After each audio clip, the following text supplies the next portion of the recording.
Hello and welcome to Talk Time. My guest today is Miss Priya Singh Paul, a media professional turned social activist who had hit the headlines a year ago with her sensational and unproved claim that she is the secret granddaughter of former Prime Minister Indira Gandhi and that her biological father was Sanjay Gandhi, who died in a plane crash in 1980. Miss Priya Singh Paul, welcome to my show. Thank you.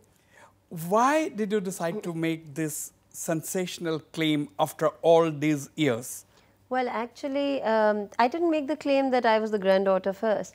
I started my court case in 2016, and didn't talk about it. After that, Indu Sarkar came into the limelight, and they were making film by Madhur Bhandarkar. Yes, and he was making sensational claims that the censor board is never going to stop him from making this kind of film, and that the generations of today should know the excesses of Indira Gandhi and Sanjay Gandhi and things that they had done during the emergency. And you know, making a film on any political situation in the country, past, present, future, is all right. But if you actually create a story which is completely fictionalized, then you try to tell people that that is fact, and that is actually very dangerous fact, where he actually tried to show Sanjay Gandhi in charge of the entire operation of jailing a girl who was an activist, and then, you know, she was ill-treated in the jail, and then there were atrocities committed on her and she was raped and things like that, and then try to prove a terrible point. Was that the trigger for you to make this claim or come public? Yes. With what you chose actually story? What happened, even then I didn't make the claim. I sent a notice, my lawyer in Bombay sent a notice to the producers and to the director saying that we would like to see the entire film, and we have objections to the various things that you've been saying in the trailer and in the press conferences, and therefore we object to these things. And I think that they thought that this was a great idea to publicize their own film. So they brought it out in the newspaper. I didn't. I was at Harvard in Boston at that time, and suddenly a friend of mine called up and said, "Oh, listen, you're in the Midday in Bombay." And I said, "What is this regarding?" And they said, "Well, there's an article that has come out about this, that Sanjay Gandhi's secret daughter sends a notice to Madhur Bhandarkar's film." Yeah. And so the film on it was almost a biopic on Sanjay Gandhi. Not almost. I mean, it was. You contested it. Yes. You didn't like the content, and that is the trigger why you had to come out with this claim that Sanjay Gandhi was your biological father. Correct. When I came back to India, I realized that they were already giving interviews. The lawyer had been called to various TV channels, and his name is Tanveer, and because of that, I realized that if I don't come out with a press conference, then people are going to misjudge the entire situation. Ms. Priya, now the question is, let's keep the film aside. Right. Let's keep the trigger aside. Right. Now my question is, on what basis are you saying today that Sanjay Gandhi, son of former Prime Minister Indira Gandhi, was your biological father? On what basis are you making this claim? Well, the thing is that there is a lady called Dr. Vimla Gujral who has passed away since then. When I was working in Bombay and I came to Delhi in 2010. Vimla Gujral, are you talking about the former Prime Minister I.K. Gujral's sister? Well, she is actually his sister-in-law. Sister-in-law. She was married to his cousin. Yeah. And the same family, and they had a house in Barakhamba Road in central Delhi. And in fact, I.K. Gujral even started his office for politics in their house before he set up on his own. And she had arranged the adoption, and I knew about it. I was looking for my original parents in 1986 when I was in school. And my mother and my adopted mother and father did not want to tell me who my parents were. I always knew that it was some political family, so I thought it might be from the Gujral family. I did not ever in my wildest thinking ever thought that this was the family that I came from. So Vimla Gujral did not want me to be in Delhi, because I came to work in Delhi in 2009-2010, and I was being covered in all the newspapers because I was heading this controversial games at that time, and Commonwealth Games. And there were many questions being asked. You were asked. Additional Director General. I was Additional Director General handling the communications and crisis management, and many questions were coming up, and my name was there, and they said, "Please don't stay in Delhi." And I said, "Why should I not stay in Delhi?" And they said, "No, please go back to Bombay." And who said that? Dr. Vimla Gujral. Why? Well, like I said, then their daughter, Medha Jalota, who was married to Anoop, also called me up and said, "Anoop ji, aayenge to Delhi, and why don't you just leave Delhi and go back to Bombay to your media industry. I said, I've left that far behind. I'd like to work in Delhi, but why you haven't told me who my parents are? I've been asking you for so many years. How is she supposed to know? Well, because Auntie Vimla Gujral is the lady who arranged my adoption. She is the one who gave me to my adopted mother. So you have said last year around July, you made this press conference in connection with the film. Correct. You had objections to certain scenes Yes. in the film. Let's keep that aside. In that context, you had said that you were born in 1968 Yes. and that you were immediately given away to a particular family and who adopted you formally in 1974. Correct. That is what you had said. Yes. So what happened was that I think that the mother, and the mother is unknown as of now, I haven't found her as yet, and she hasn't come forward either. When I was 6 months old, I was given away to this family, but not given away as in given in foster care or in adoption. I was basically given so that in the context that someday I'll be given back.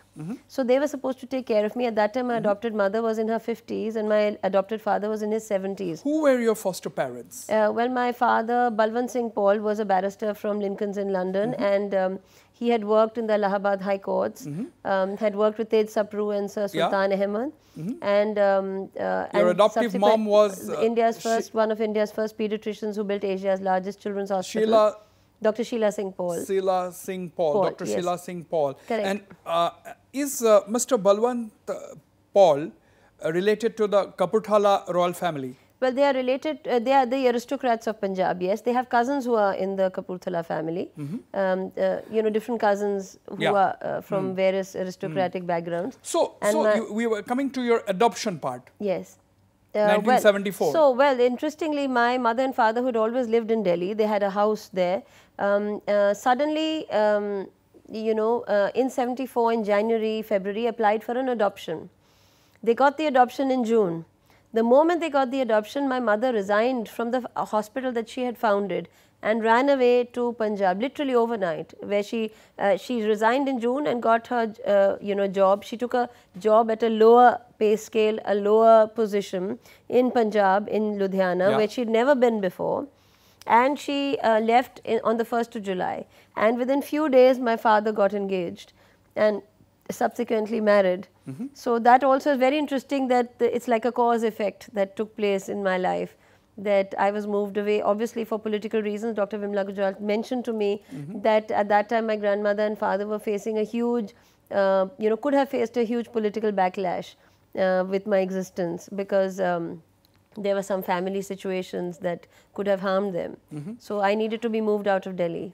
Okay, on that note, we'll go for a short break, but stay on. When we come back, I will talk to Ms. Priya Singh Paul as to the implications of such a claim, what she is doing at this point in time to establish her claim, which is of course unproved as of now.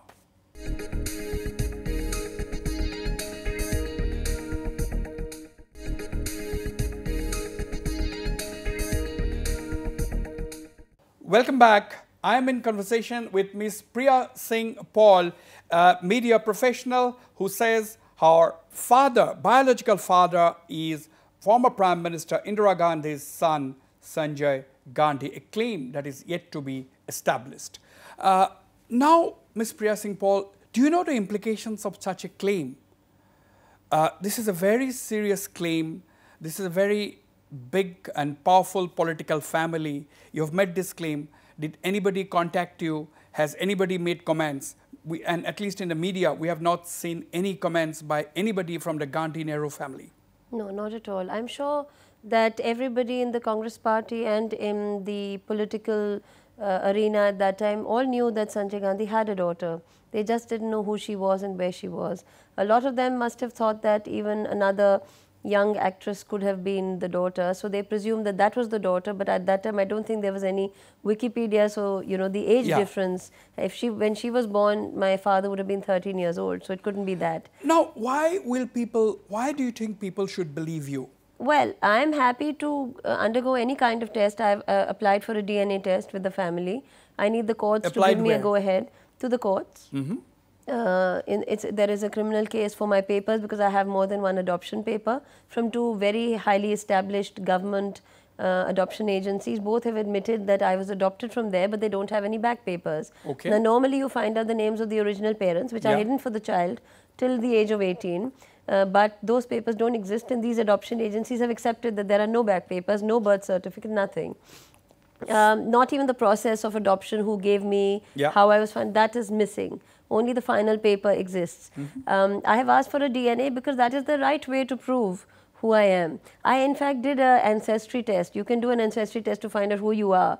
So I did that, while I was waiting, and I found that my ancestry is showing Parsi from a place called Merv and Parthia, which was where all the Parsi generations came into India from that part of Iran. So I've actually zeroed down on even the fact that it's so coincidental, which it is not, because I am quarter Parsi.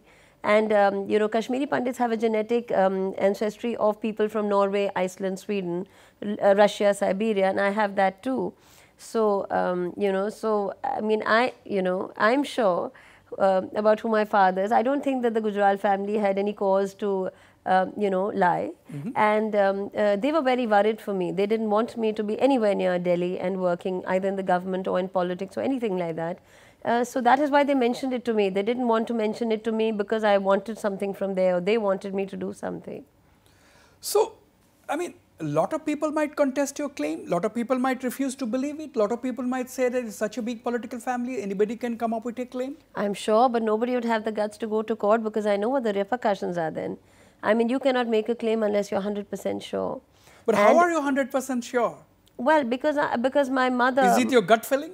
It's not about my gut feeling. I found a photograph of Sanjay Gandhi in my school in Ludhiana in 1975. In fact, in my school, in the Sacred Heart Convent School in Ludhiana, two famous people came, and one in 1975, one in 1977.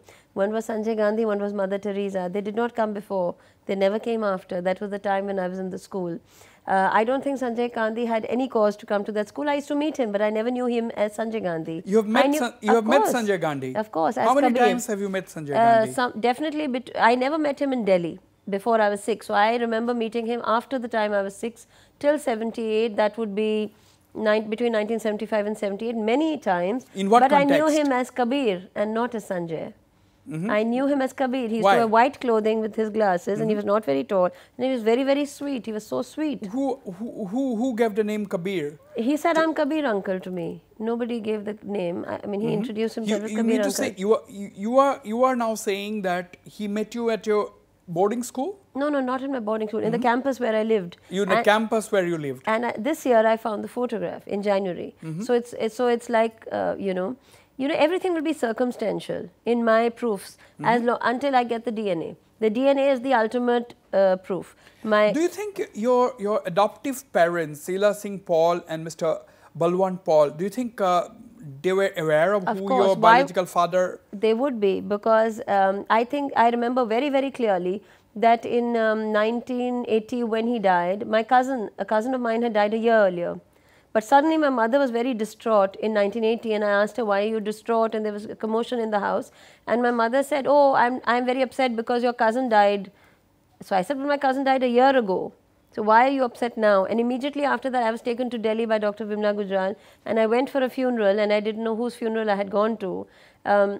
This was in a nice big house in central Delhi. You say that you knew Sanjay Gandhi as Kabir uncle. Yes. Now, did you know that funeral you attended was that of Kabir uncle? No. I didn't know whose funeral I was attending. I didn't know why I was taken to Delhi without my mother. I didn't know why my mother was upset. I've only joined the dots in the past 1 year. I never ever understood how I managed to get to DPS RK Puram in 1984 when Indira Gandhi passed away and her body was kept there. I think that you could speak to all the schools in Delhi at that time in 1984, in 1984, and you would know that our school DPS RK Puram, the students from the hostel in DPS RK Puram were the only ones taken for that parikrama around the body along with the public.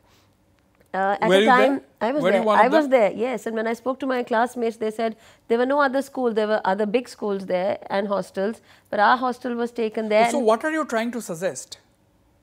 I'm not suggesting anything. I think people need to join the dots. And what I need is justice. I think every child needs to know where they originated from. It's like when you live in the US. So Ms. Priya, are you saying today that like a common person, you are in the quest to find out who your biological parents were. Well, I need to prove that who my biological father was, because I know his name, and I need to be able to find my biological mother. So, apart from your biological father, you are trying to prove who your biological father was. Are you also in search of your biological mother? Yes, I am. Where are you searching for her? Which everywhere, are the places? Everywhere. In fact, are you searching for her even in Assam? Yes, I have. Is that one of the reasons why you are in Guwahati? Well, that is coincidental that I did meet some people. You know, my blood, the DNA ancestry shows that there could be a connect to a bloodline which is related to the north and southeast. So, which is very interesting that the mother would be having a bloodline from this side. And I did meet some people who have mentioned that there was talk about the mother being from this part of town, from Tejpur in 1968-69, and I hope that through this interview also there could be some way. So, the Tejpur. So, are you planning to make a visit to Tejpur? I am hoping that in the next few days somebody will be able to, I have sent out feelers through some people to find out what the information could be, and I am hoping to get that, yes. Absolutely. On that note, we will go for another short break. Stay on. We will be right back. When I come back, I will continue my conversation with Miss Priya Singh Paul, who is in search, apart from, of course, trying to prove who her biological father was, also searching for her biological mother.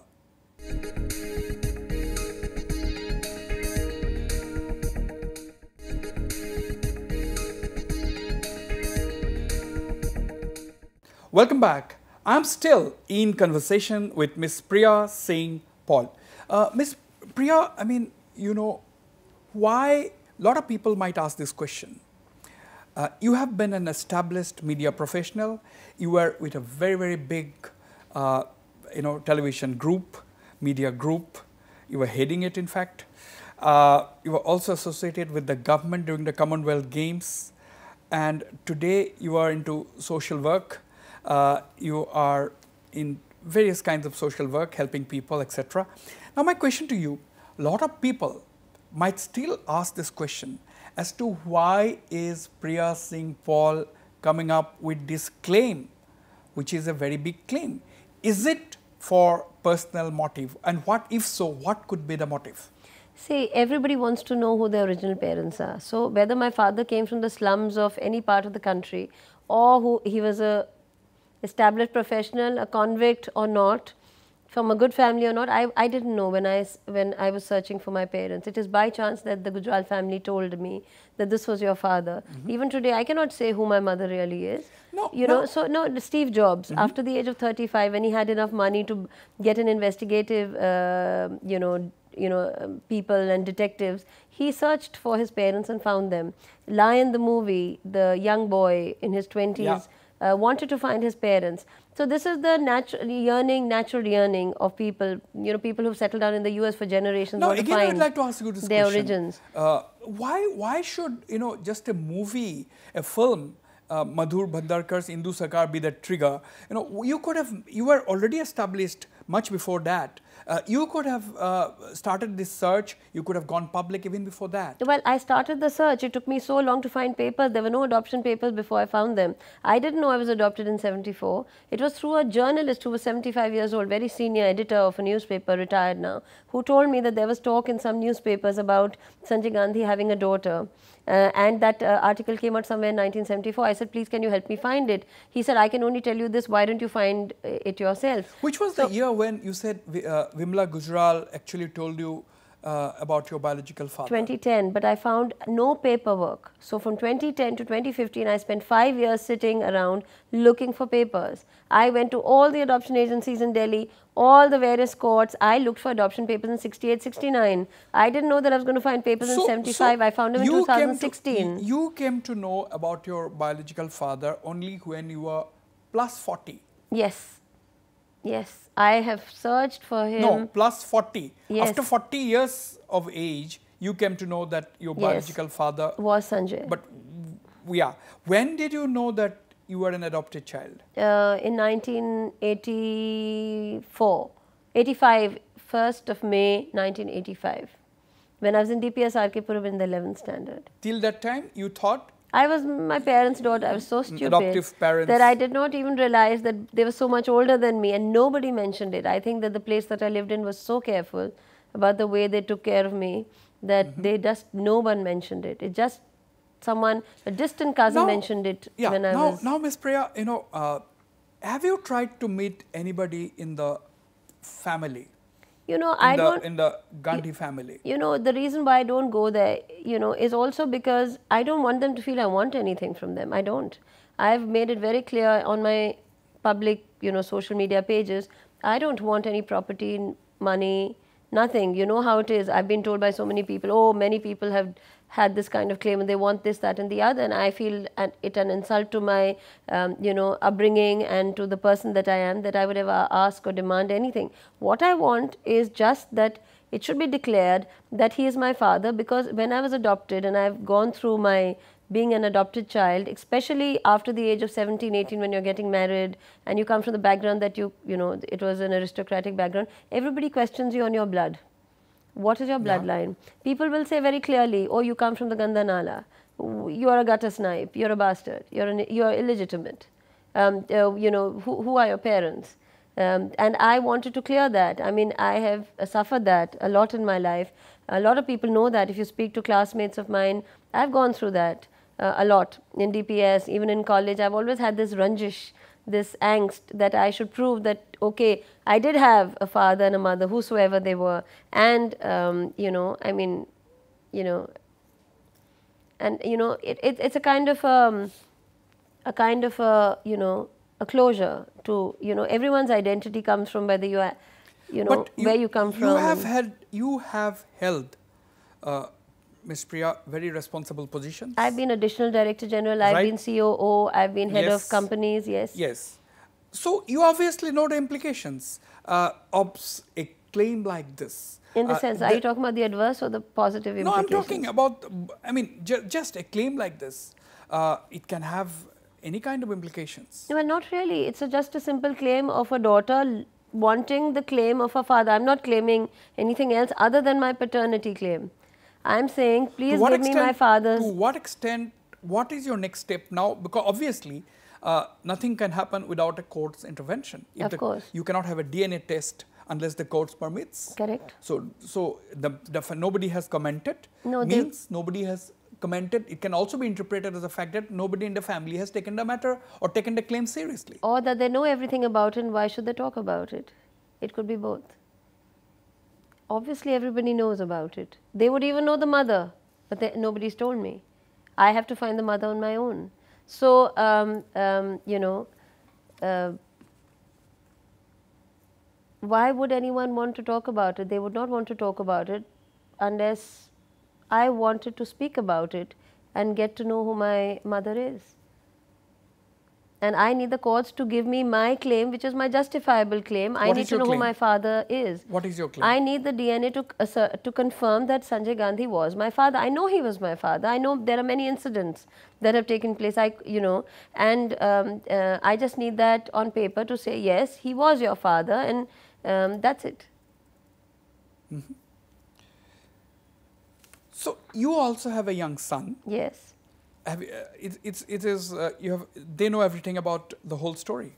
Yes, everything, because he's faced that. I mean, let's be honest, when you are, you know, your mother's son, you also are your father's son.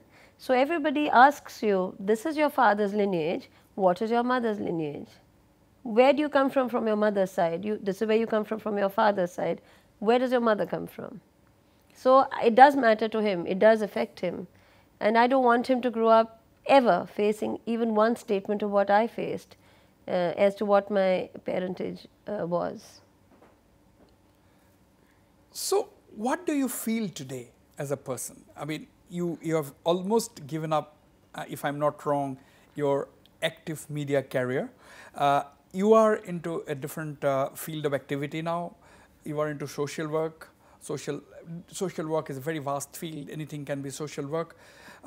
You have relocated from Mumbai to New Delhi. Yes. So, what are you doing these days? What is your next course of action? Are you going to continue with this search? Are you going to continue with your quest? See, I started working when I was 16, 17 years old. My mother at that time was 72 plus. And I knew that unless I worked and I stood on my own feet, I could not look after a feeble old mother. My father long since, he was long since dead. He passed away when I was 14. And we didn't really have anyone to take care of us. So I've been self-made. I've made my own money. With white money, I've made my own, property in Bombay, which I put on lease so that I can live in Delhi. I'm in Delhi because I started working with the government. Then I was taking care of my son, and now I'm fighting my case. I started that only 2 years ago, and this requires a huge amount of concentration. I cannot work in any company because I've realized one thing, that whether I like it or not, I am Priya Singh Paul, but a lot of people don't see me only as Priya Singh Paul. There are certain, there is an identity change that has taken place. I'm no longer a Sikh French Jew, which was I'm also Kashmiri Pandit, I'm also Parsi, I'm also not from only the state of Punjab, I'm also from, my connections are different, my relationships are also different. And I didn't realize that. I mean, I didn't realize it would hit me so intrinsically on a personal level. But I do a lot of things that interest me. If I have to save a girl who's being framed by the police today, I'll do it because it interests me. If I have to go for an international conference where I meet the military heads of different countries, and I have done a lot of defense and security work, and I can contribute to that conference, and I can hold India's head high versus 4 generals who've come from Pakistan, I enjoy doing that. So I like doing a lot of interesting things. I've worked for a very, very long time, almost half my life. I have also worked with the government. I've written things, and there are always new horizons to conquer. What satisfies you? That is what you are today. Yes, yes. Anyway, we have to end this interview, Ms. Priya Singh Paul. What is your gut feeling? Do you think you are going to find your real mother, your biological mother, anywhere in Northeast India, particularly in Assam? Or I believe that there is a time where what you're yearning for comes to you. I did not know that in my 25-year-old search, I'd suddenly land up in Delhi. I had no intention of ever coming back to Delhi and working there. Things happened. My son and I were in the Taj attack, and I came to Delhi. So something will happen. I believe in miracles. You were also caught in the Taj hotel attack. Yes, you were that there. Is why I shifted. I mean, I did not know my destiny would take me from there to Delhi. And in Delhi, I would know who my father was. So I believe destiny brings you. Destiny brought me here. But let me tell you that the claims which you have made are yours. You are on my show. It's not the views of the channel. But at the end of the day, Ms. Priya Singh Paul, this will remain as only a claim by a very well-established media professional named Priya Singh Paul. It is not yet proved. It is yet to be established. Yes, I know as a daughter, you are definitely searching for your real biological parents. Yes. Thank you very much for being on the program. Thank you so much. And I believe in the legal. I believe in the legal system. Absolutely. We all believe in the legal system. And every media house must bring that forward. Absolutely. Everybody should have a voice. Absolutely. Not just the big guys. Absolutely. But the Thank you commoners very much like us. for being on my program. Yes. Thank you.